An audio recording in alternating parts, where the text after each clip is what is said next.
कालीधर ने गेंद गिरते ही मालूम है क्या हुआ? श्री राम ने पीताम्बर पकड़ लिया, रे कन्हैया मेरी गेंद मुझे दे दो। भगवान बोले भैया माफ करिए वो तो गिर गई, कालीधर में गिर गई।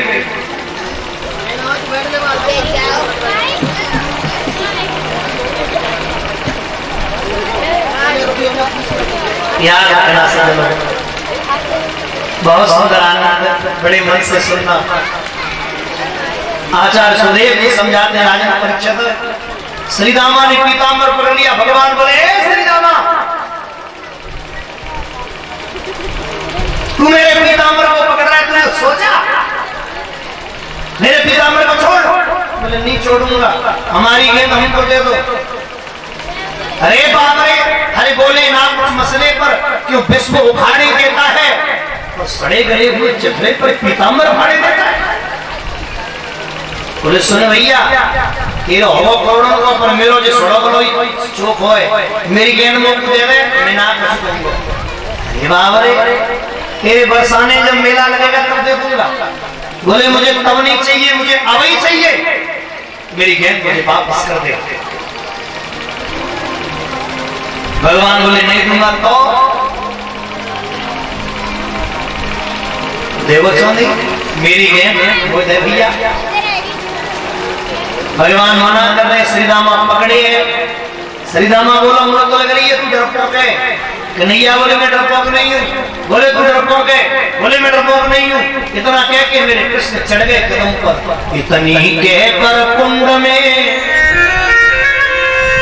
कूद पड़े गोपाल, हुआ बिना ब्रजराज के ब्रज को हाल बेहाल।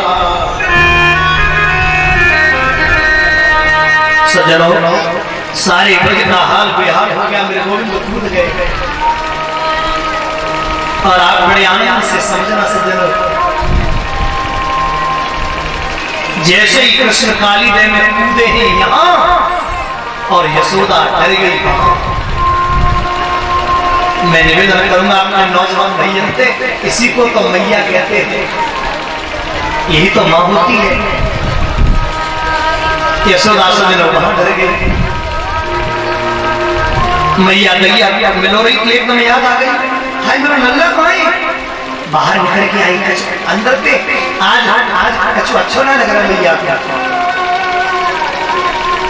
एक ब्रजवासी ने पूछी भैया मेरा लल्ला देखो माने की माई माई ना तो और जाए पूछे सोई मना कर दे। यशोदा घबरा रही है, हाय मेरा लल्ला गयो तो गयो कहां? ध्यान से सुनना मेरे भाई बहन, अब तो मैया यशोदा की हालत इतनी बिगड़ गई, आने जाने वालों से पूछ रही है मेरे कृष्ण को देखा है? कोई उत्तर नहीं दे रहा। और मालूम है यशोदा मैया सामने मां तो सजनों मां होती है। मैं रोज अपनी कथा में ये प्रसंग डालता हूं, इसलिए मैं पूरी कथा में कुछ बोलूं ना बोलूं पर माँ बाप की सेवा पर रोज जोर देता हूँ। क्यों? क्योंकि मेरी कथा का लक्ष्य नहीं सजनों, हर किसी की कथा का लक्ष्य यही होना चाहिए कि बच्चे माँ बाप की सेवा करने लगे। इस जीवन में माँ बाप को और क्या चाहिए? माँ से बढ़कर कोई और धन नहीं है। यशोदा मैया क्या तड़प रही है। आपने कोरोना की झलक देखी होगी, बारे कोरोना, इस कोविड ने, इस कोरोना ने बहन भाइयों हमारे संबंधों को हमारे सामने लाकर के शीशे की तरह रख दिया। इस कोरोना ने भैया को कोरोना है वो तो दूसरा भैया को 100 मीटर दूर खड़ा है, बाप को कोरोना है वो तो बेटा को दूर खड़ा है, बेटा को तो बाप को दूर खड़ा है। पर बारी भैया इस कोरोना ने मां को सजनों बेटे से दूर नहीं कर पाया, कोरोना भी मां को दूर नहीं कर पाया। इस कोरोना में भी सजनों बेटे को अगर हो गया तो मैया बाकी ऊपर गिर रही है, लोग जबरदस्ती पकड़ रहे हैं। मैया डरो ना है क्योंकि मां होती ही ऐसे, जिनकी मां जिंदा है तुम खुशनसीब हो। जिनकी मैया ना है, अरे उनसे पूछो माँ क्या होती है। एक बात कहूँ, हम जब छोटे थे ना, हमारी माँ, अरे हम पप पप पप पप करते थे, हमारी माँ समझ लेती थी बेटा पानी मांग रहा है। बोलो समझ लेती क्या ना? तो हमारे न दांतें जीव ऐसी चलती, हमारी मैया समझ लेती पानी मांग रहा है। और जब माँ बूढ़ी है गई, माँ के दांत बढ़ गए, माँ बीमार हॉस्पिटल में पड़ी है, 8 दिन बाद बेटा वो देख रहे और मैं ठीक करे रहे, तो जाए कह रहे हो और कैसी है, ठीक है, और बता कोई गड़बड़, कोई सब बढ़िया, दवाई चल रही है ठीक, और सब बढ़िया, नर्स बढ़िया, सब ठीक चल दिया। तब माँ ने बेटे का हाथ पकड़ लिया, 8 दिन वाले आए हुए और 8 मिनट तुम्हें जो रहना बैठ, मैया की जबान ना चल रही, मैया की दांतनाएं मुंह में, जीभ लड़खड़ा रही है, मैया का चक्कर चाह रही है, हाथ पकड़ लिया। लड़का पता कर बोले चुप बुढ़िया, कोई चैन ना पकड़ा, हॉस्पिटल में भर्ती है, बहुत तो चैन ना है, कोई दवा चलाई दो, चुप बैठ, बोले बाहर ना, समझ में आ रही है क्या कह रही है, वो बोले जा रही है चैन ना है। अब उस माँ की आंख से आंसू निकल पड़ता है। मैया जी ना कहते, मैया मानो जी कह रही है, सजनों बगल में खड़ी मौसी बता तेरे दुष्टा जे जिना कह रही कि तुम कुछ दे जा, तू 8 दिन वाले आयो है। मैया बड़ो का कह रही है, अब मुझे इलाज की जरूरत ना है, अब मैं बचूं भी ना है, बस मेरे पास 5 मिनट बैठ जा, तेरे सर पे हाथ फेर लूं, बस मैं ये चाहती हूँ। ऐसी होती है सज्जनों माँ, और ऐसी माँ को हम ठुकरा देते हैं। मैंने तो ऐसे ऐसे दृश्य देखे अपनी आंखों के सामने, में धिक्कार है आपको, मेरी आंखों के सामने। सन 2001 या 2 की घटना बता रहा हूं तुम्हें। बरेली में, बदायूं डिस्ट्रिक्ट के बॉर्डर पे, बरेली बॉर्डर पे एक गांव है जिसमें एक वृद्धाश्रम है, बड़े बड़े अकेले।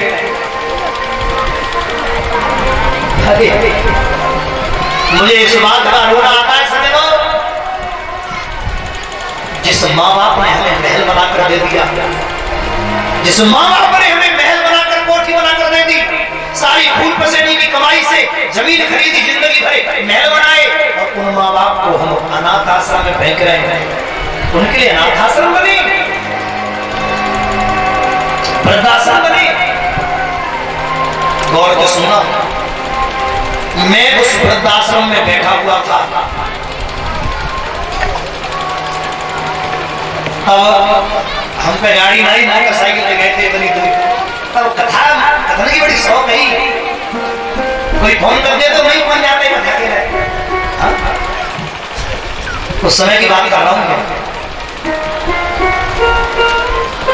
अब हम बच्चों में खेलते थे, 8 में पढ़ता था मैं उस समय, नहीं 9th में।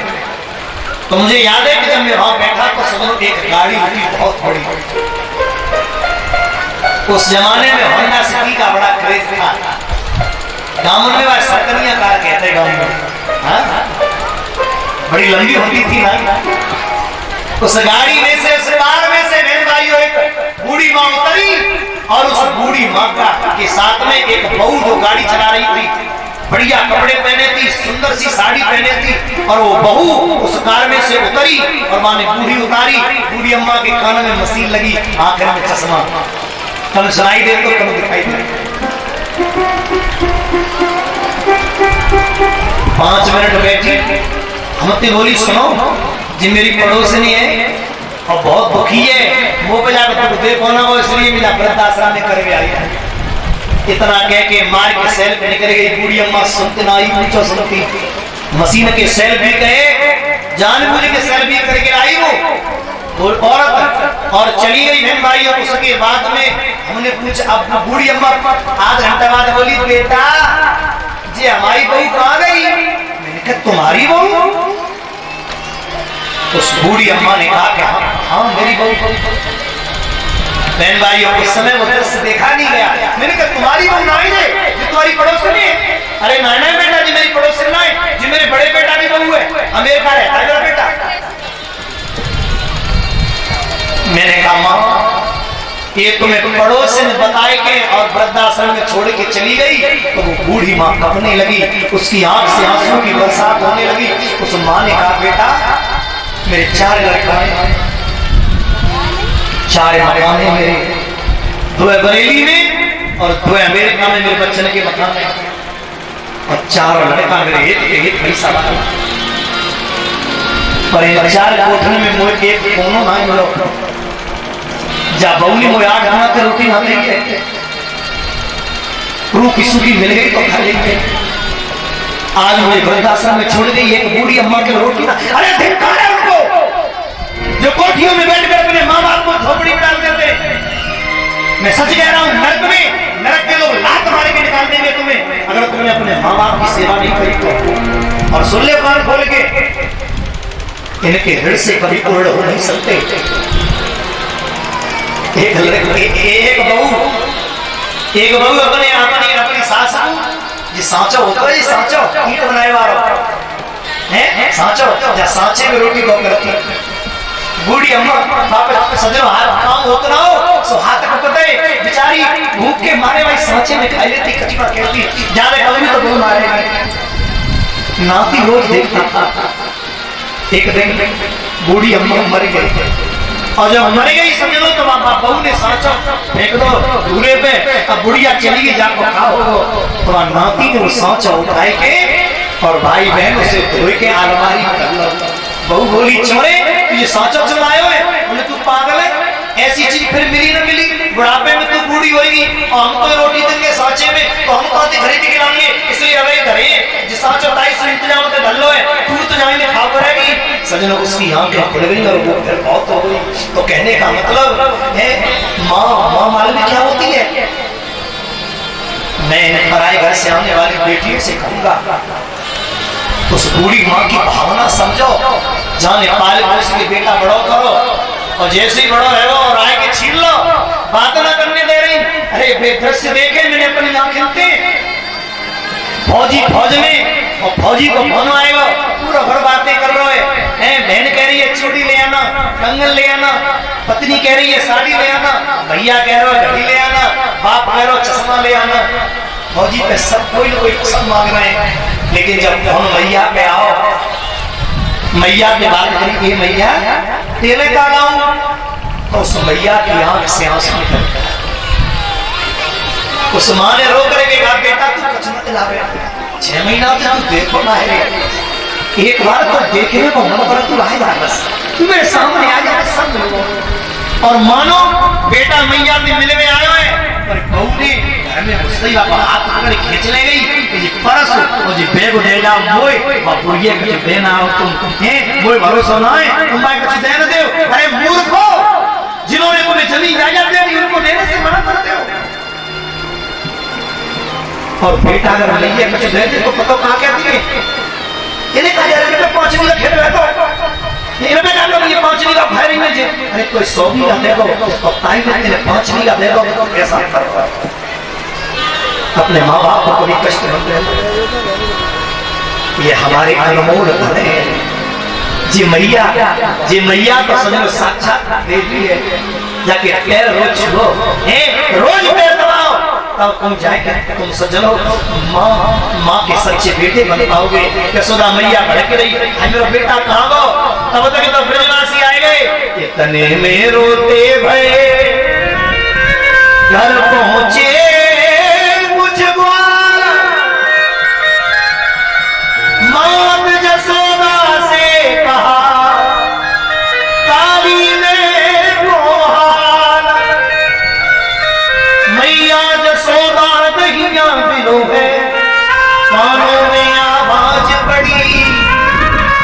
डूबी गए काली दे वो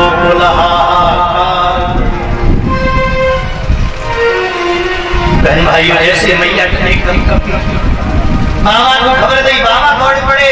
अरे आवाज वृद्ध वनिता सर्वेंग पशुवृत्तियां, बूढ़े बच्चे जवान सभी की वृत्ति पशुओं जैसी हो रही है। सभी भीड़ भाई दौड़े दौड़े जा रहे, भागे जा रहे, बड़े मन से बढ़कर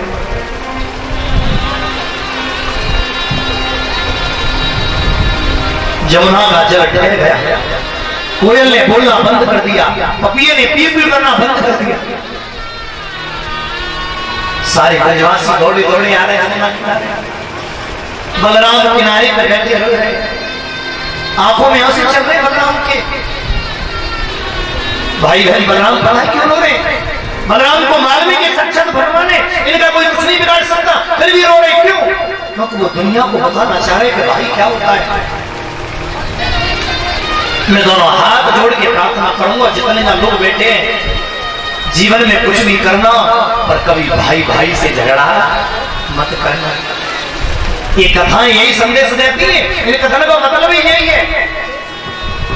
आजकल एक भाई का दुश्मन बनना है, एक भाई का दुश्मन बना बैठा है। सजनों, बलराम कृष्ण को देख लीजिए, राम भरत को देख लीजिए। भरत राम को लेने वन में जा रहे हैं सब छोड़ के, और राम भरत को सब छोड़ के चले गए। कहने का भाव सजनों, भाई का प्रेम इतना विचित्र है, इसे कभी बिगाड़ना नहीं, कभी मत बिगाड़ना। जितने ना भैया बैठे सुनो, एक मैया के जन्म लो, भाई मैया के जन्म लो, और एक ही प्लेट में खाओ, एक ही संग खेले, एक ही संग बड़े भये, एक ही कमरा में सोए, एक ही खटिया पे सोए। और बड़े हैं कि जैसे ही ये पराए घर की आई मैया, तुम अपने बुरा मत मानियो,